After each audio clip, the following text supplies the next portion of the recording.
Now joining me to further the discussion are two people with, well, fair to say, very differing opinions about going green. David Colgan is with the Institute of the Environment and Sustainability at UCLA. David is also an author and he teaches science communication. Also joining the panel is Jim Righeimer. Jim is a former Costa Mesa mayor in Orange County, California, and a real estate developer. And he's a popular conservative radio host on the weekends with AM 870 The Answer in SoCal, part of the Salem Media Group. David and Jim, thank you both for being here. Thanks for having us. Yeah, thanks. Now, for the record, I got the two of you together for this point counterpoint because the way I kind of say it, both of you are really the boots on the ground experts in your respective fields. Dave, I've reported on you for years in your university. You're in the trenches. You're with the leading climate scientists, with the environmentalists, all the good folks at UCLA. You do the research, the collecting this green energy data you publish, all that stuff. Meanwhile, Jim, you're a former local political leader in Orange County. You ran a city, Costa Mesa.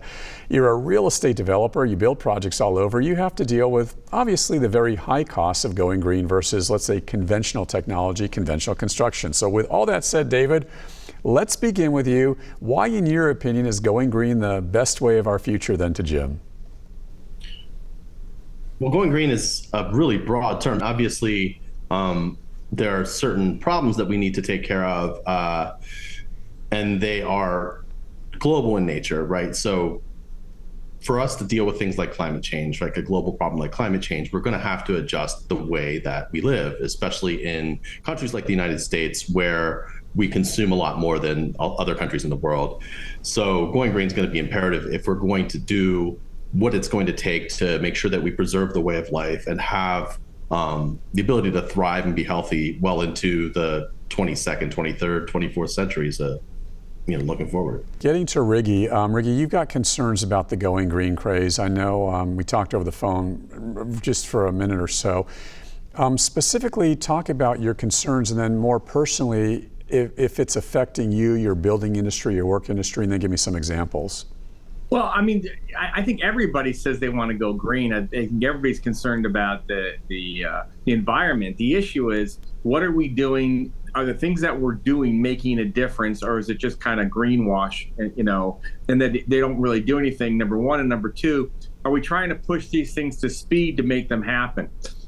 Just because you vote to say you have to get rid of gas cars by a certain date doesn't mean you're going to get rid of it. Just because you say you're going to electrify the whole state and get rid of all natural gas systems doesn't mean you can do it. And what you have is you have politicians constantly voting on things that can't happen or won't happen, and then they have a train wreck in between. So let's look at what we want to do. In Northern California, have been a big issue with regards to natural gas. Many of the towns and cities are saying that no longer will they allow houses to hook up to natural gas. Well, you need a certain amount of energy to operate a house, whether it's for your heating of water or for heating of the house. And think of all the different power that has to go into an area like a freeway, like a 5-6 lane freeway. And all of a sudden say, now we're going to go ahead and get rid of 3 or 4 lanes, which is the natural gas, and we're going to put everything on electricity. We don't have the pipes or the infrastructure in which to do that. Yeah, although Dave, some of the concerns I hear from folks who disagree with you, they tell me they're concerned that this is not an immediate fix. And secondly, there are money concerns. This costs a lot of money, wind, solar, renewables. Yes, there are tax credits, there are grants. I guess the government offers various incentives to go green, for lack of a better word, using these renewable energy sources. But it's expensive and it's not happening quickly, Dave. Well, climate change is really expensive too. I mean, I think that's the other thing we always forget when we're talking about the price of energy, right? There are health impacts. There are, other sort of external impacts that are going to end up costing us. People end up in the hospital because of, climate crises, everything from extreme heat to, air quality and things like that as well. This stuff all ends up impacting our bottom line. It may not impact a company's bottom line. It may not show up on the bill, but it's going to impact our ability to afford our lives as the way we want them to be. So I think it ends up being a bit of misdirection sometimes when we look at, okay, we're only going to look at the price of a specific kind of energy, because we do have to think about what else is involved with using that kind of energy. And when it comes to fossil fuels, it involves air pollution, it involves greenhouse gases that are going to continue to warm our climate, and all of those things have tremendous costs that are going to be nearly impossible to bear if we don't take care of this problem now. Riggy, to David's point, are you misguided? Are you misdirected? at a certain point, all the energy that it takes to run automobiles, just think of that. And we're going to convert it all from gas, millions and millions of gallons of fuel, which is energy, millions and millions of BTUs of energy have to somehow go on some electric system. It's got to be stored somewhere. It's got to be plugged into a car to do it. To say that we're going to be able to do 30% of all the cars that are sold, even in a few years from now, is not going to happen. We can't keep the power on in LA now. I mean, we are becoming a third world country with the kind of systems that we have, where we're going to have a windy day, and so we better start shutting down power. What's happened to this country? This didn't happen in the 60s or the 70s in the state, but we keep on doing these things that keep on pushing the edge of the grid, or we're not taking care of, spending money to make sure trees are trimmed from power lines and all that kind of stuff, because we're pushing everything on the margins. And then we have a situation where we literally don't have power to keep the lights on, and we're saying we're going to go add the load of cars on in several years. I just don't think it's going to happen. Are we on the edge here, David Colgan? I mean, there's a lot of different issues that got brought up in a very short period of time right there. I would love to isolate some of them, like whether we're talking about electric vehicles or we're talking about, our power infrastructure. And it sounds like the thing you were referring to, Jim, was, the need to shut down power to avoid, failure of power lines, down power lines causing wildfires that are increasingly worse because of climate change. And I think we're conflating a lot of different issues here, which to me, again, underscores the fact this is an extremely complex problem. And you can't just focus on one aspect of it and think about it in isolation, or, if you get too many of these things together. These are things that are complex. These are complex systems, and every single aspect needs to be accounted for. Of course, we can't just go ahead and jump forward and immediately do all of these things. That's why these plans are intended to happen over the course of years and years and years, and they have all these other requirements that are built into the policy that are often baked into the specific policies. This is going to require a transformation of our society, right? Dealing with a global crisis that is climate change is going to require us to transform the way we live, and that means just about every aspect. It doesn't mean necessarily you're going to be sacrificing things, right? It just means that things are going to be different, and we're going to have to get our power in different ways, right?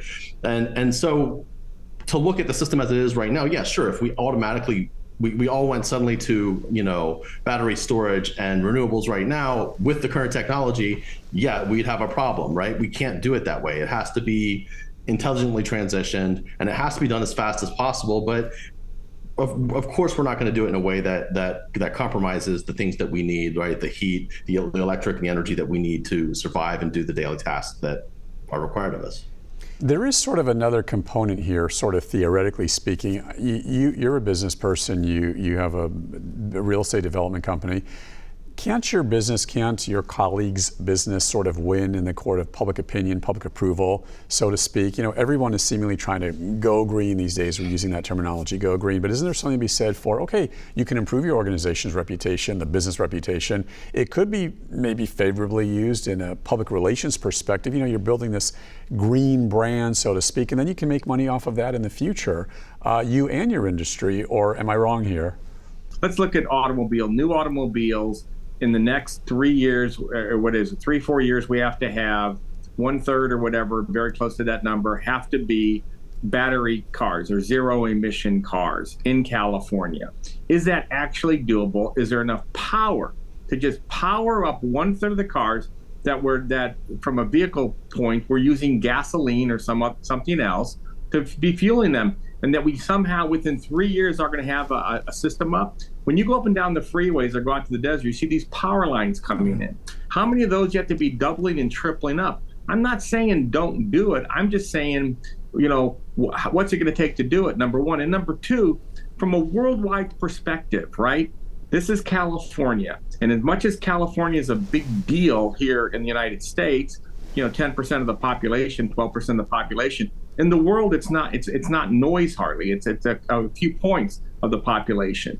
And the fact of the matter is, in order to clean up the air pollution, you got to get people to quit, cooking with dung, to quit, burning up wood, to quit burning up coal. You're not going to do that if you don't get people moved into a socioeconomic level to do it.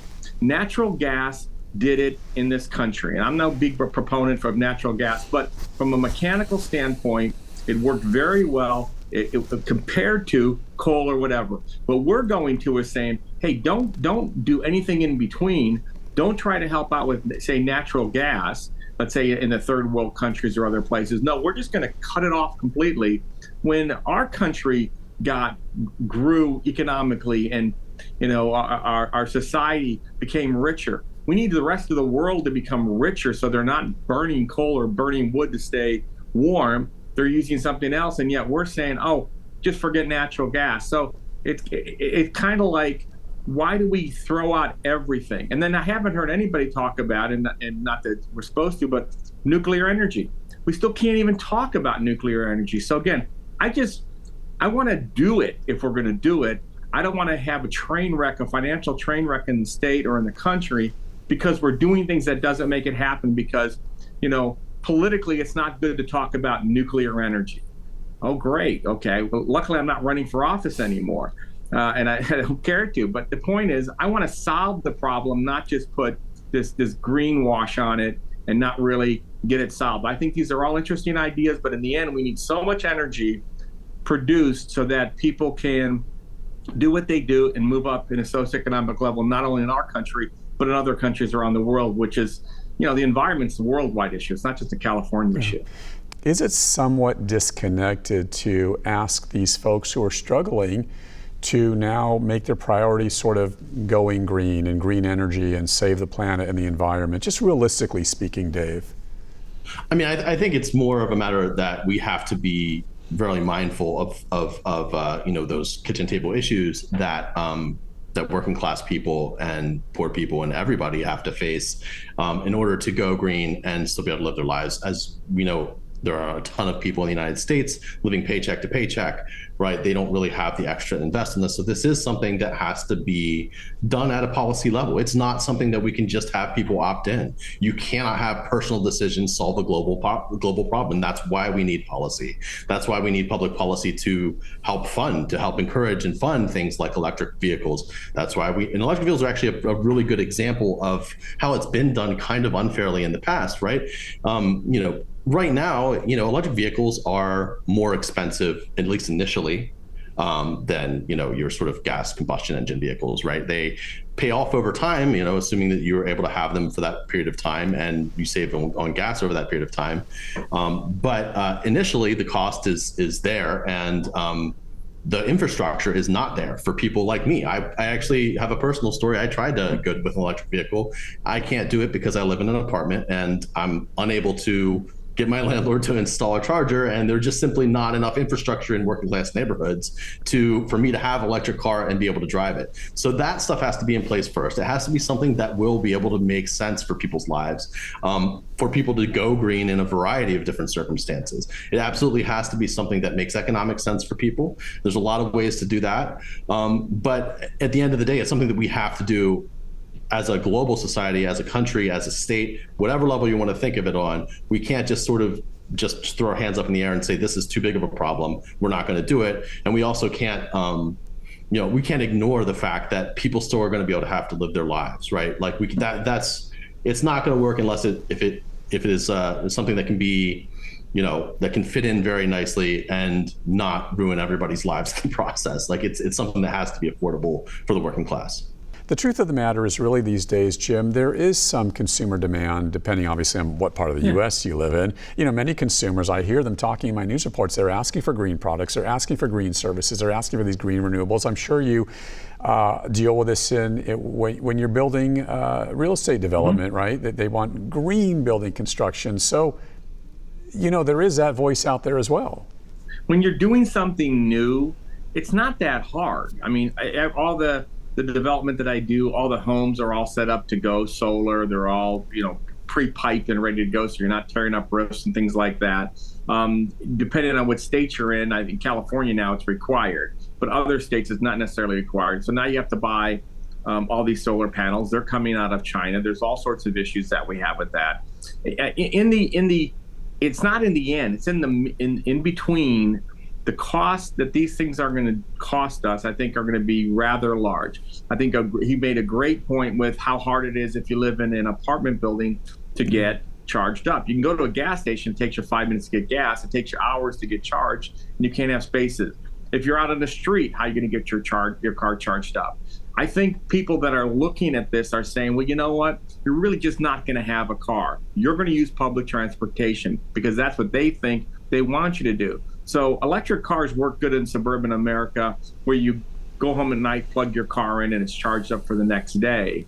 And so you don't need all these charging stations. But if you're in an urban area, it doesn't work. And I think we're getting this authoritarian attitude of going towards, well, I guess you'll be taking the bus. You know, that makes that's like your time's worth nothing when you're waiting for buses. That just, it's kind of a put down on people. So, you know, I think everybody wants to go green. I think everybody wants it to be cleaner. I just think that we got to quit doing things that we think will work that won't work, that cause a massive cost on society. Dave, 30 seconds, final word.